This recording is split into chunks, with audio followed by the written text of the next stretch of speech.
ఆ జిల్లాలో గత 1.5 దశాబ్దాలుగా రాజకీయ చరిత్రలో ఆ ముగ్గురు మాజీ మంత్రులు ఓ వెలుగు వెలిగారు. కానీ నేడు ఆ ముగ్గురు మాజీ మంత్రుల్లో ఇద్దరు కనుమరుగు కాగా ఒక్కరు మాత్రం తను దమ్ము ధైర్యాన్ని ప్రదర్శిస్తున్నారు. ఒకప్పుడు జిల్లాలో ఓ వెలుగు వెలిగిన నేతలు ఇప్పుడు కనుమరుగు కావడానికి కారణాలేంటి?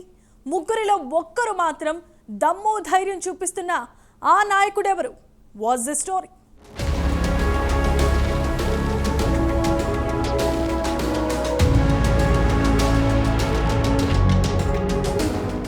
గత 1.5 దశాబ్దాలుగా ఉమ్మడి ప్రకాశం జిల్లాలో మంత్రి పదవులను అలంకరించి ఓ వెలుగు వెలిగారు ముగ్గురు నాయకులు. కందుకూరు మాజీ ఎమ్మెల్యే మానుగుంట మహిదర్ రెడ్డి, సిద్ధా రాఘవరావు, బాలినేని శ్రీనివాసరెడ్డి. ఈ ముగ్గురు నేతలు ఒకప్పుడు జిల్లాలో ఓ వెలుగు వెలిగిన నేతలే. కానీ ప్రస్తుతం వారి రాజకీయ భవితవ్యంపై నీలినీడలు కమ్ముకున్నాయి.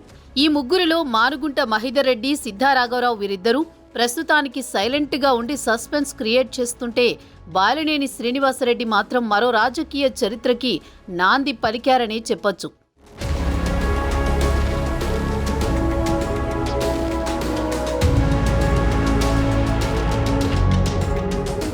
ఉమ్మడి ప్రకాశం జిల్లాలో సైలెంట్గా ఉన్న ఇద్దరి రాజకీయ చరిత్రను పరిశీలిస్తే ఎన్నో విషయాలు వెలుగులోకొస్తాయి. ఉమ్మడి ప్రకాశం జిల్లాలో 6 దశాబ్దాలుగా కందుకూరు నియోజకవర్గం కేంద్రంగా చేసుకుని రాజకీయాలను శాసించింది మానుగుంట కుటుంబం.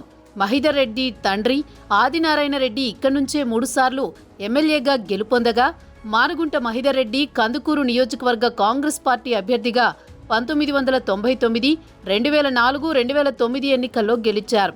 అనంతరం వైఎస్ రాజశేఖర రెడ్డి మరణానంతరం కిరణ్ కుమార్ రెడ్డి కేబినెట్లో మంత్రిగా పనిచేశారు. ఆ తర్వాత రాష్ట్ర విభజన జరగగా మారిన రాజకీయ సమీకరణాల వల్ల 2014 ఎన్నికలకి దూరంగా ఉన్నారు. అనంతరం 2019 ఎన్నికల్లో కందుకూరు వైసీపీ అభ్యర్థిగా బరిలో నిలిచిన మహిదర్ రెడ్డి ఘన విజయం సాధించారు. అప్పటికి 4 పర్యాయాలు ఎమ్మెల్యేగా, ఒకసారి మంత్రిగా చేసిన నేతగా రాజకీయాల్లో గుర్తింపు తెచ్చుకున్నారు. కానీ 2024 ఎన్నికల్లో వైసీపీ అధినేత జగన్ మహిదర్ రెడ్డికి కందుకూరు నియోజకవర్గానికి సీటు ఇచ్చేందుకు నిరాకరించారు. అయినా మహిదర్ రెడ్డి వైసీపీ అధినేత జగన్పై ఎటువంటి ఆరోపణలు చేయలేదు, అసంతృప్తి కూడా వ్యక్తం చేయలేదు. 2024 ఎన్నికల్లో వైసీపీ ఘోర పరాజయం పాలైన మహిదర్ రెడ్డి మాత్రం వైసీపీలోనే ఉన్నారు. 2029 ఎన్నికల్లో అయినా సీటు వస్తుందేమో అన్న ఆశతో ఉన్నారని జిల్లా రాజకీయాల్లో టాక్ వినిపిస్తోంది. అయితే అప్పటి వరకు పార్టీ మారతారా లేక వైసీపీలోనే ఉంటారా అన్నది మాత్రం సస్పెన్సే అని చెప్పాలి.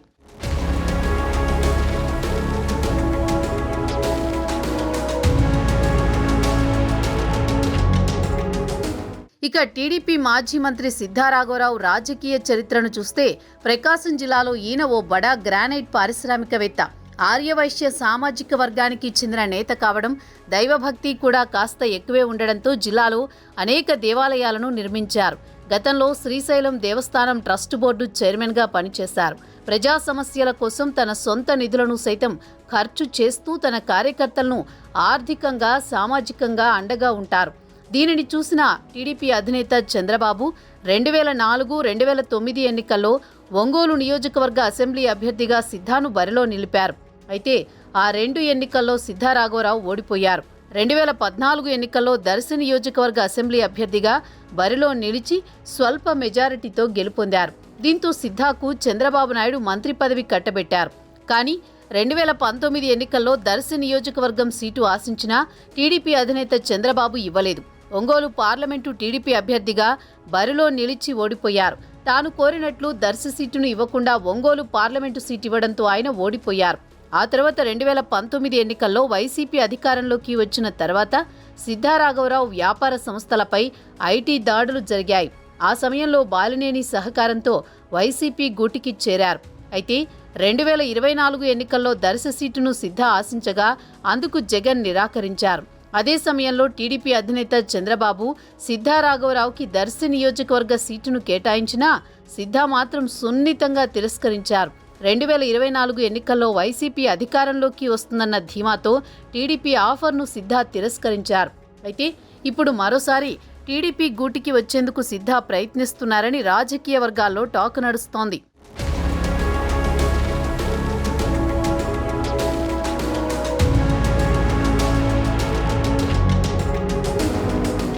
ఇక ఉమ్మడి ప్రకాశం జిల్లాలో మాజీ మంత్రి బాలినేని శ్రీనివాసరెడ్డి రాజకీయ చరిత్రని పరిశీలిస్తే ఓ దమ్మున్న నాయకుడిగా జిల్లాలోనే కాదు రాష్ట్రంలోనే గుర్తింపు తెచ్చుకున్నారు.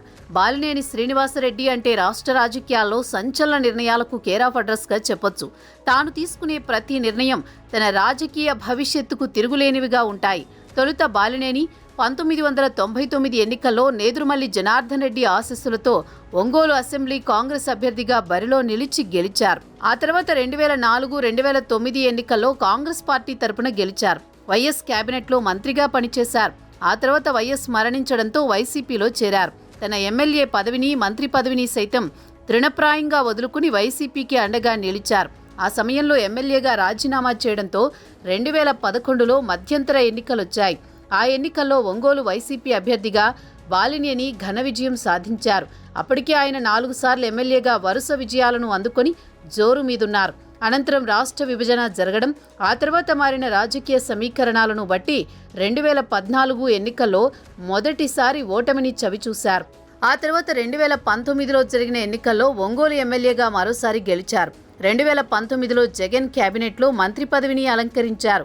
ఆ తర్వాత కేబినెట్ విస్తరణలో భాగంగా బాలినేనిని మంత్రి పదవి నుంచి తీసివేయడంతో అది 3 నాళ్ల ముచ్చటగానే ముగిసింది.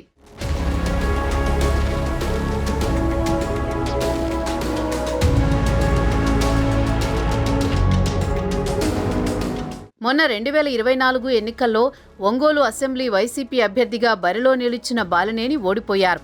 అయితే ఓటమి అనంతరం జనసేన అధినేత పవన్ కళ్యాణ్ పిలుపు మేరకు తన 2.5 దశాబ్దాల రాజకీయాలకు భిన్నంగా తన బంధుత్వ పార్టీని సైతం తృణప్రాయంగా వదులుకొని జనసేన పార్టీలో చేరారు. వైఎస్ జగన్కు బాలినేనే బంధువైనా వాటన్నింటినీ వదిలిపెట్టి జనసేన గూటికి చేరారు. జనసేనతోనే తన రాజకీయ భవిష్యత్తు ముడిపడి ఉందని, పార్టీ అధినేత పవన్ కళ్యాణ్ అడుగుజాడల్లో నడుస్తానని బాలినేని ఎన్నోసార్లు తెలిపారు. అయితే బాలినేని లాంటి సీనియర్ నేత, మాజీ మంత్రి జనసేనలో చేరడంతో పార్టీకి 1000 ఏనుగుల బలమొచ్చినట్లయింది. పార్టీకి ఇటువంటి సీనియర్ నేతల అవసరం ఎంతో ఉంటుంది. వారి సలహాలు, సూచనలు పార్టీకి ఎంతో మేలు చేస్తాయి. ఎందుకంటే కొన్ని దశాబ్దాలుగా ఉమ్మడి ప్రకాశం జిల్లా రాజకీయాల్లో ఓ వెలిగిన నేతగా బాలినేని ఉన్నారు.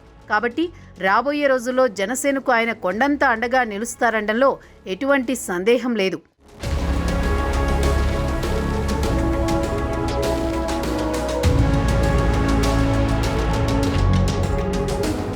ఈయన చేరికతో ఉమ్మడి ప్రకాశం జిల్లాలో జనసేన పార్టీ మరింత బలం పుంజుకుని 2029లో జరిగే ఎన్నికల్లో ఆ సత్తా ఏంటో నిరూపించుకునే అవకాశం ఉంటుంది. ఏది ఏమైనా ఉమ్మడి ప్రకాశం జిల్లాలో 1.5 దశాబ్ద కాలంగా మంత్రులుగా రాజకీయాల్లో ఓ వెలిగిన నేతలు రానున్న రోజుల్లో వీరి రాజకీయ భవిష్యత్ ఎలా ఉండబోతోంది అనేది చూడాలి.